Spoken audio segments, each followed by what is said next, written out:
वाह,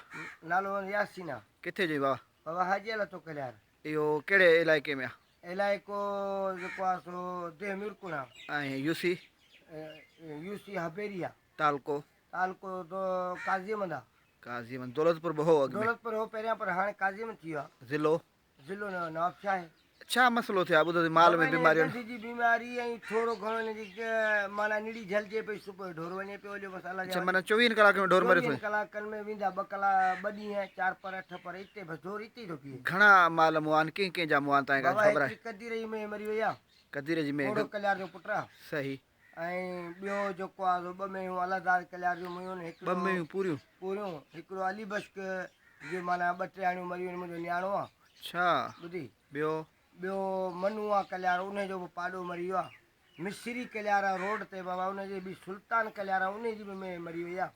भले पुछी ॾिसो तव्हांखे खां माना 20-25 ढोर मरी विया आहिनि 25 ढोर ते फी ढोर तक़रीबन 1.5 लख रुपए हुयो हाल 1.5 लख 2 लख 2.5 लख ताईं बि का बि जमा वारी हुई सही हाँ बीमारी सुल्तान जी ॿुधो 10 महीननि जी हींअर में माना 9 महीननि जी वई हली आहे सही ॿुधी उन जे लाइ माना जेको आहे 40-50 लख जो नुक़सान थी इन वियो विच में हिकिड़ो डॉक्टर वठी आया हिते मुंहिंजे घर वठी आया मां ॼाण खे सुञाणे पर ॼण 40 रुपया ढोर ते माना हुन वरिता टुके जा हाँ हणी वियो हो प्राइवेट डॉक्टर पोइ अलाए किथां जो वठी आया मूंखे ख़बर न आहे तव्हां हुकूमत खां कहिड़ी अपील कंदो त सरकारी डॉक्टर अचे तव्हां वटि? सरकारी त खपे से असां ग़रीब असां वटि आहे कोन हिकिड़ो फसुल लुड़ी वियो वण लुड़ी विया का शइ न माल किथां इलाज करायूं ग़रीब माण्हू असां वटि का शइ कान्हे मींहं में तुंहिंजे घर बि किरी पियो ईअं न? मुंहिंजो कोट किरी पियो सॼो जेको 20-25 माना 100 फुट हो यको माना ड्रेग में फसल बि कोन थियो फसल इहो भैया 5 एकड़ वण हिकिड़ो माना मण फुट जो निकितो आहे भली दुनिया खां पुछी ऐं ॿियो वरी माल में बीमारी ॿी माल में हाणे असां ग़रीब माण्हू डीसी साहब खां ऐं अदी फरियाल खां कहिड़े तव्हां अपील कंदो? असां अपील था कयूं त असां जेके डॉक्टर को सरकारी मोकिलीनि जेको असांजे माल जो इलाजु कराइनि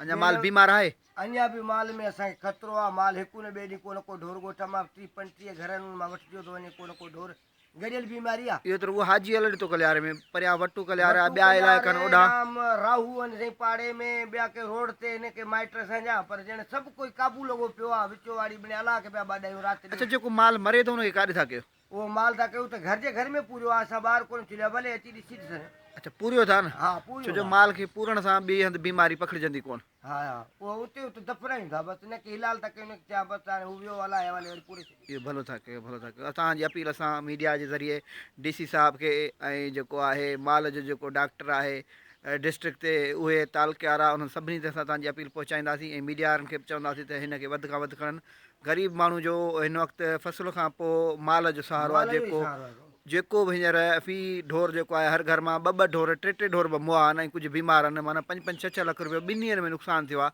त